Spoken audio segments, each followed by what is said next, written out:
अस्सलाम वालेकुम। वालेकुम अस्सलाम। सर क्या हाल है? अल्हम्दुलिल्लाह, आप सुनाएं। अल्लाह का शुक्र है। ईद कैसे गुजरी? अल्हम्दुलिल्लाह आपके सामने गुजरी और बहुत अच्छी गुजरी। माशाल्लाह, कहीं घूमने गए? अभी तक तो नहीं निकले क्योंकि हमेशा ऐसा करना चाहिए कि जो भी प्रोफेशनल लोग होते हैं और जो फैमिलीज़ वाले लोग होते हैं उनको मैं ये कहना चाहूँगा कि हमेशा ईद के चौथे या पाँच छठे दिन के बाद बाद में निकलना चाहिए फैमिली के साथ। क्योंकि जब फैमिली वाले लोग ईद के पहले दिन जाते हैं तो आपको पता है कि यंग जनरेशन्स इतने आए होते हैं। कोई बाइक को उठाते हैं, कोई क्या करते हैं, कोई मस्तियाँ। इसमें एक्सीडेंट्स के चांसेस भी ज़्यादा होते हैं और इन 2 3 दिन 4 दिन में तो कई फैमिलीज़ के साथ नहीं जाना चाहिए।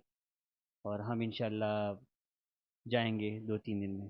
क्योंकि जो यंग जनरेशन है ये अपनी बाइक्स पे कभी तो बहुत सारे लोगों ने सरेंसर काटे होते हैं, कभी इतनी शुगल मेला लगाया होता है जिसकी वजह से एक्सीडेंट के चांसेस ज़्यादा होते हैं और स्पीड भी ज़्यादा करते हैं, राइडरी भी बहुत करते हैं। तो इन दिनों में तो बिल्कुल नहीं जाना चाहिए। और कहाँ जाना चाहिए? कोई भी अच्छी, जैसे पीएफ म्यूज़ियम हो, एक अच्छी जगह है। और कराची में बहुत सारी जगह हैं, कहीं भी जिसका दिल जहाँ दिल करे वहाँ जा सकते हैं भाई। मेरा तो दिल करता है कि मैं के जाऊँ।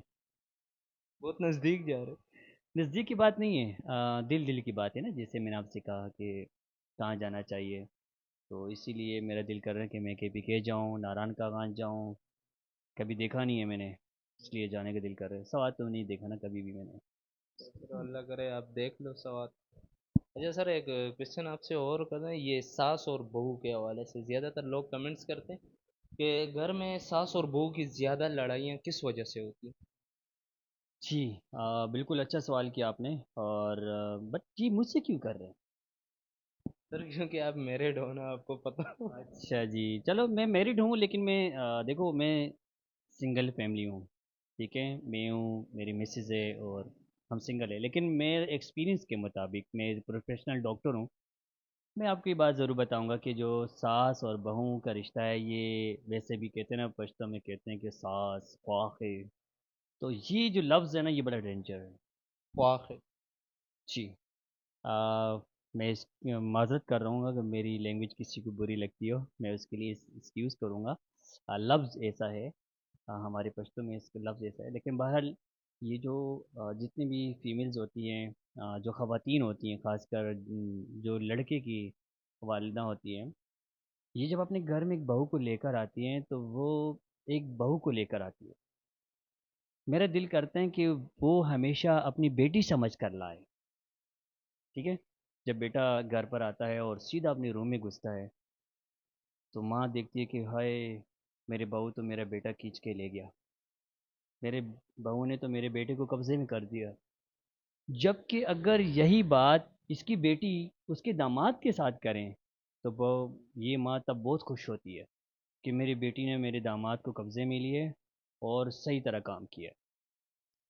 लेकिन जब ये सास बनती है तब इनको ऐसा क्यों बुरा लगता है? यही क्वेश्चन मैं आपसे करना चाह रहा हूँ कि ये क्यों बुरा लगे। देखो, बुरा लगना नहीं चाहिए। जहाँ कुछ बहू की भी बात है, कई बहू अपनी जो सास है उनकी रिस्पेक्ट नहीं करती, उनके साथ बदतमीज़ी करती है, वो काम नहीं करती है, सुबह सवेरे देर से उठती है। इसी बात पर घर में तू मैं शुरू हो जाती है। लेकिन लिहाजा ये यहाँ पर मैं ये कुछ जवाब जो है आपके कमेंटेटर से भी चाहते हैं कि जो कि कमेंट्स में आके बताएं कि क्यों ऐसे करते हैं। उसके बाद हमें कुछ नए रीजंस का पता चलेगा और हम उसके हिसाब से आपके साथ नेक्स्ट टाइम दोबारा एक वीडियो बनाएंगे कि लोग क्या कहते हैं कि क्यों ज़्यादा लड़ाइयाँ होती है। मेरे अपने पॉइंट ऑफ व्यू से ये है कि हमेशा लड़ाइयाँ इसी बात पर होती है कि जब बहू अपने घर आती हैं तो ये अपनी सास की अक्सर नाफरमानी करती है। अक्सर मैंने देखा है। नाफरमानी में ये नहीं आता कि गाली गलौज देती है, नाफरमानी में ये भी है कि वो टाइम से सुबह नाश्ते के लिए नहीं उठती। वो 10 11 बजे उठती है और सास सुबह 5 बजे उठती है। शुरू में चलो चलता है, एक न्यू दुल्हन है, वो 6 7 बजे भी उठ जाए कोई मसला नहीं है, 8 बजे भी उठ जाए कोई मसला नहीं, 10 बजे भी उठ जाए कोई मसला नहीं। लेकिन जब मेहमान नवाजी ख़त्म होती ना तब भी बहू फिर 11 12 बजे उठती है। वो कहती है कि मेरा कोई काम ना हो, बस मैं उठूँ सुबह मुझे अम्मी की घर की तरह नाश्ता मिले और हो, लेकिन ऐसा नहीं होता। देखो जब आप नए घर जाते हो, आपकी शादी होती है, तो आपको वहाँ एक नए माँ बाप भी मिल जाते हैं, वो सास और ससुर के नाम से। तो आपको वो एक्सेप्ट करना चाहिए कि वो भी मेरे माँ बाप हैं, और आपको उनका हमेशा देखभाल करना चाहिए, उनका ख्याल रखना चाहिए। ज़रूरी नहीं कि आप उनका सारी खिदमत करें, लेकिन अगर आप उस लड़के के साथ मोहब्बत ज़्यादा करती हैं, आपको अपना हस्बैंड ज़्यादा अच्छा लगता है, तो आप ज़्यादातर उनके वालिदैन की खिदमत करें, ताकि आपसे आपके सास और ससुर खुश रहें। तो इंशाल्लाह इस तरह लड़ाइयाँ नहीं बनेगी। मेरा तो अपना ये मानना ही है। सर ज़्यादातर लड़कियां वफादार होती है लड़के? No comments.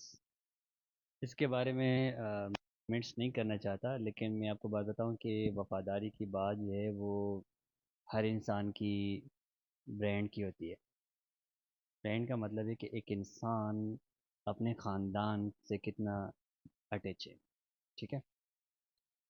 जैसे आप हो, मैं हूँ, या जो मेरा कैमरामैन है आपका, हम अगर यहाँ पर तीन बंदे बैठे हैं तो उन तीन बंदों का जो माइंड है वो डिफरेंट होगा। ठीक है। आपने वफ़ादारी की बात की है, मैं गर्ल्स एंड बॉयज़ की बात नहीं करूँगा, मैं वफ़ादारी की बात करूँ। वफ़ादार इंसान वो है जो अपने माँ बाप के साथ प्यार करता हो, जो अपने ख़ानदान के साथ प्यार करता हो। अगर कोई शख्स अपने ख़ानदान के साथ प्यार करता हो, वो कभी भी किसी के साथ फ्रॉड नहीं कर सकता, बेवफाई नहीं कर सकता। अगर किसी की जब लड़कियां घर पे होती है तो कुछ ना मेकअप होता है, ना मेहंदी होती है, ना आईब्रो होता है, ना लिपस्टिक होती है। जब कहीं किसी के घर जाए या कहीं घूमने जाए या शॉपिंग करने जाए तो ऐसे तैयार होके जाती है जैसे दुल्हन, ये क्यों? ये सवाल आप मुझसे क्यों कर रहे हैं और किस बेस पे कर रहे हैं, मतलब ये कि आप गर्ल्स की बात कर रहे हैं या फीमेल की बात कर मैं फीमेल की बात कर, रहे ओनली हैं? गर्ल नहीं। मेरे खवातीन की बात कर रहे हैं। मेरे जी मैरिड अनमेरिड दोनों ही। घर पे ऐसे ना मेहंदी ना कोई मतलब मेकअप कुछ भी नहीं, सी सिंपल होती है। जब घर के गेट से बाहर निकलती है तो बस ऐसे तैयार हो के जैसे दुल्हन। ये तो अच्छी बात है ना। देखो, एक इंसान हमेशा, अगर वो मैरिड है, मैं मैरिड की बात करूँगा, मैं इस वक्त मैं मैरिड हूँ और मैं अनमेरिड की बात बिल्कुल बात नहीं करूँगा। मैं मैरिड हूँ और मैं आपको ये बताऊँ कि अगर ख़वातीन, मैं जब घर जाता हूँ तो मुझे खुशी होती है कि बेगम तैयार हो। घर के अंदर ऐसे तैयार नहीं होती ना, घर के जब बाहर जाती है तैयार होती है। अच्छा सवाल है आपका, लेकिन देखो, बाहर जाने के लिए तैयार होना ये तो उनका माइंड, ये उनसे पूछना पड़ेगा। लेकिन मेरे पॉइंट ऑफ व्यू, मेरे कमेंट्स इसके लिए ये है, किसी बहन को मेरी बात बुरी लगे तो मैं माजरत करता हूँ, लेकिन मेरे कमेंट्स ये है मेरी ज़ात तक कि हमेशा जो खूबसूरती है, या अपने लिबास हो या मेकअप हो, जो भी हो, देखो, सफाई निस्फ ईमान है। ठीक है। लेकिन घर पे भी तो घर पे भी करती होंगी ना यार। नहीं करती ना। ये कैसे हो सकता है कि नहीं करती? मैंने कहीं देखी है। ठीक है, आपने देखी होगी, अगर वो फिर जाती हैं तो जाहिर बात है उनके पास मेकअप के चार्जेस कम होंगे, तो इसीलिए फिर वो ज़्यादा मेकअप घर में नहीं करती, बाहर करेगी। क्योंकि जब वो बाहर जाएगी तब मेकअप करेगी, क्योंकि मेकअप की सामान भी आपको पता है सब महंगाई कितनी है। एक लिपस्टिक भी आजकल मेरे ख्याल से 300 से ऊपर है। आपको प्राइस का भी पता नहीं, मैंने अंदाज़तन बात की है। हाँ।